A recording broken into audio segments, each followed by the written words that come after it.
नमस्कार साथियों आप सभी का स्वागत है आज की इस छोटी सी वीडियो में। साथियों आज की क्लास में हम 1786 का अधिनियम पढ़ेंगे। ठीक है, इसके साथ साथ हम 1793 का चार्टर एक्ट पढ़ेंगे और दूसरा जो एक्ट है वो है 1813 का। ठीक है, तो ये तीन एक्ट को हम अच्छे से पढ़ेंगे। तो साथ ही साथ में आप नोट्स बना लेना और ये किसी भी एग्जाम के लिए इंपॉर्टेंट है। ठीक है साथी, किसी भी एग्जाम के लिए आप इसे ले सकते हैं। चलिए स्टार्ट करते हैं और समझते हैं 1786 का जो अधिनियम एक्ट है साथी। ठीक है, इसके माध्यम से क्या प्रावधान किए गए थे, तो आप कहेंगे इस अधिनियम के द्वारा साथी गवर्नर जनरल को, ठीक है, इस अधिनियम के माध्यम से जो गवर्नर जनरल हैं उनको विशेष परिस्थितियों में अपने परिषद के लिए निर्णय को निरस्त करके अपने निर्णय को लागू करने का अधिकार प्रदान किया गया है।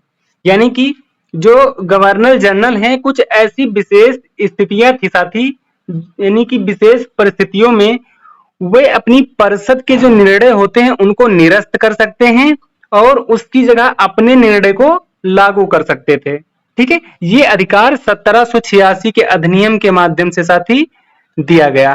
ठीक है, और साथ ही साथ साथी गवर्नर जनरल को प्रधान सेनापति की शक्तियां भी प्रदान की गई। ठीक है, यानी इसी के साथ साथ उनको प्रधान सेनापति की शक्तियां भी प्रदान की गई। दोनों अधिकार साथी, ये जो दोनों अधिकार हैं ये सर्वप्रथम किसको मिले हैं, तो ये क्वेश्चन पूछा जाता है तो आप कहेंगे लॉर्ड कॉर्नवालिस को प्राप्त हुए। ठीक है, ये इंपॉर्टेंट पॉइंट है, याद रखना। ठीक है, तो ये दोनों अधिकार सर्वप्रथम किसे मिले, तो आप ये चीज याद रखना। ठीक है, और साथ ही ये अधिनियम जो है ये कंप्लीट हो गया। यहाँ पर बस इतने ही पॉइंट थे। ठीक है, इतने ही पॉइंट थे साथी, इसको याद रखना। ठीक है, अगर आप नोट्स बना रहे होंगे साथी तो आप हमेशा किसी भी अधिनियम को पढ़ने के बाद उसका नोट्स बनाते समय आप हमेशा नीचे से कुछ स्पेस छोड़ देना, ताकि आप इन फ्यूचर में अगर दोबारा कोई क्लास करते हैं साथी तो कोई नया पॉइंट आता है तो आप यहाँ पे ऐड कर पाएंगे। ठीक है, इसलिए हमेशा नीचे स्पेस छोड़ देना। अभी साथी ये पूरा हैंड रिटन नोट्स बन रहा है, आपको ये हैंड रिटन नोट्स बिल्कुल फ्री में मिलेगा साथी। ठीक है, चलिए अब दूसरा एक्ट समझते हैं साथी, जिसे हम 1793 का चार्टर एक्ट कहते हैं। इस अधिनियम के द्वारा साथी कंपनी के जो व्यापारिक अधिकार था उसको 20 वर्ष के लिए बढ़ा दिया गया। ठीक है, ये डायरेक्ट क्वेश्चन पूछ लिया जाता है साथी। ठीक है, ये क्वेश्चन एग्जाम में पूछा गया है, इस चीज को याद रखना, ये यहां से डायरेक्ट क्वेश्चन पूछा गया है। तो जो कंपनी का जो व्यापारिक अधिकार था वो 20 वर्ष के लिए बढ़ा दिया गया। कौन से एक्ट के माध्यम से, तो आप कहेंगे 1793 का चार्टर एक्ट।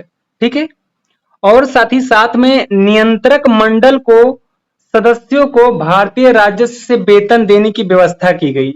यानी जो नियंत्रक मंडल था साथी, ठीक है, नियंत्रक मंडल इसके बारे में हमने पढ़ लिया है। ठीक है साथी, नियंत्रक मंडल जो था साथी, इसके जो सदस्य थे, ठीक है, इसके जो सदस्य थे, इन सदस्यों को साथी जो वेतन था वो भारतीय राजस्व से, ठीक है, भारतीय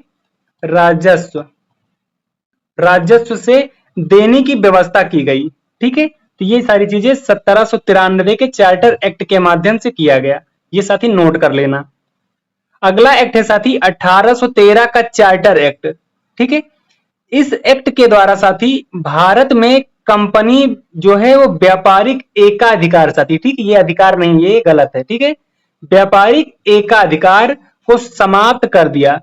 यानी इसी एक्ट के माध्यम से भारत में कंपनी व्यापारिक एकाधिकार को समाप्त कर दिया।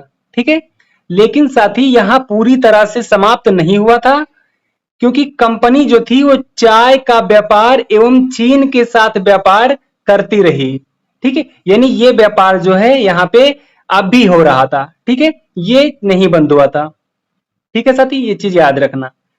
अगला जो प्रावधान किया गया है वो ब्रिटिश सरकार भारतीय शिक्षा पर 1 लाख रुपए प्रतिवर्ष खर्च करेगी। ये प्रावधान भी किया गया है 1813 के चार्टर एक्ट के माध्यम से।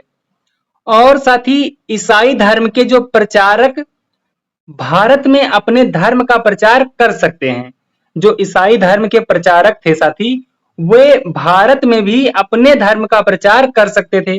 ये भी व्यवस्था 1813 के चार्टर एक्ट के माध्यम से किया गया। कंपनी को पुनः 20 वर्षों के लिए भारतीय प्रदेशों एवं राजस्व पर नियंत्रण का अधिकार बढ़ा दिया।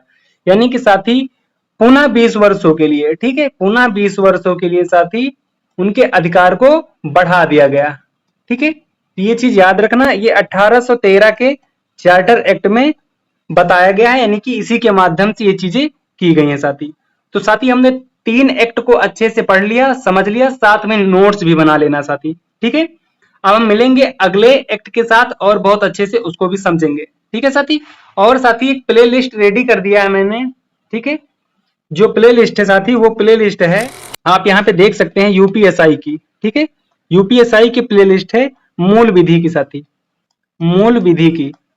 ठीक है, और पॉलिटी की प्रैक्टिस सीरीज है साथी, इसकी भी प्ले लिस्ट है साथी।